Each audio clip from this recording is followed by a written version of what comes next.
shirkadda caalamiga ah ee Dahabshiil Group oo muddooyinkan badeeqo kala duwan oo ay kaga qayb qaadanayso dadka ay abaaruhu saameeyeen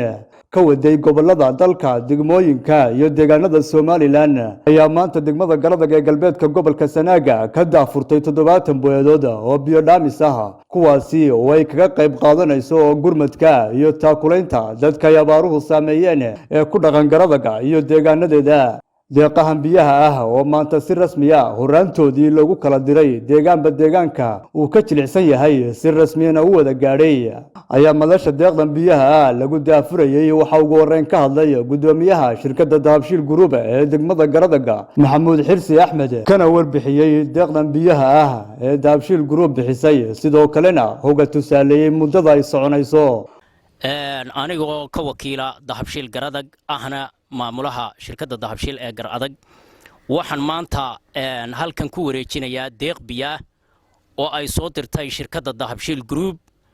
oo uu wakiil ka yahay Cabdiraxmaan gudoomiyaha gobolka Sanaag oo aniga ii soo wakiishay anigoo Maxamuud Xirsi Axmed waxaan markaa garabkayga taagan aan ku wareejinayaa maayirka degmada Garadag iyo gudida abaaraha ee degmada Garadag deeqdaas waxay ka timid Dahabshiil Group waa 70 boyadood weeye oo biyo dhaamisa waa 70 boyadood waxa loogu tala galay dadka abaaruhu ay halakeeyeen shirkadda Dahabshiil waxay ka mid tahay shirkadaha dareenka dadka la qaybsada ee dadkooda wax ku celiya aad iyo aad baan uga mahad celinaynaa dhiirigelinta iyo la qaybsiga ay dadka la qaybsadeen aad iyo aad baan shirkadda uga Dahabshiil uga mahad celinaynaa barakallahu laka baan leenahay gudida iyo hadii la ka dhigo isxilqaantay ee iyaguna iskoo dadkooda ugu shaqeynaya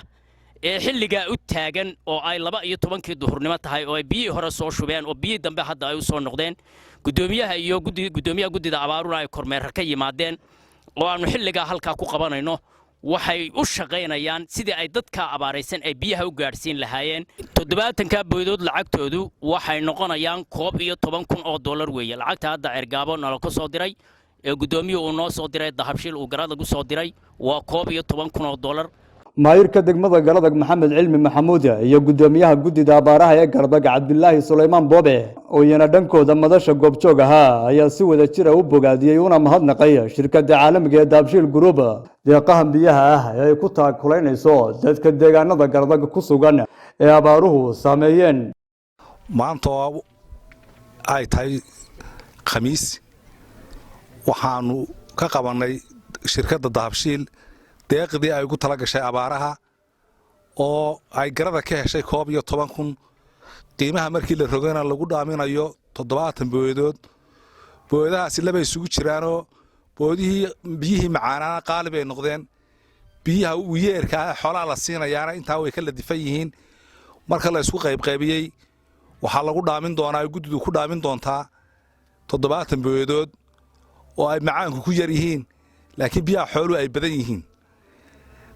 intaana waanu ka haynaa Dahabshiil waxaan leenahay shirkadda wax soo bixisay iyo dadka shaqeynaya kuwa degmada u shaqeynaya kuwa qaranka u shaqeynaya iyo kuwa gobolka u shaqeynayaba waanu uga mahad celinaynaa shaqada iyo deeqda ay u fidiyeen dadkooda abaaraysan waxaan leenahay dhammaantoodba jisaakallah khayr maanta waxaanu halkan kala wareegaynaa lacag dhan $11,000 oo u dhiganta 70 boyadood shirkadda Dahabshiil waan uga mahad celinayno Dahabshiil Charity Foundation runtii waxaan uga mahad celinaynaa deeqda ay soo gaarsiiyeen lacagta in yar hadaan saxo ama aan dib ugu noqdo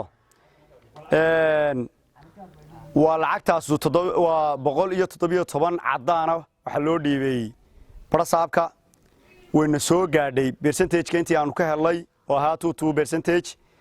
waxaan lacagta ka helay 740 baa hore noo soo gaadhay kotonkii kun ee harsanaa Dahabshiil uu bixiyay lacagta total ka dhigay gobolka 167 isagana kotonkii kun waxaan ka helay percentage marka loo rogo 2% loo rogo $11,000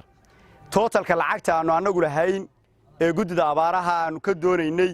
waxay ahayd 66,740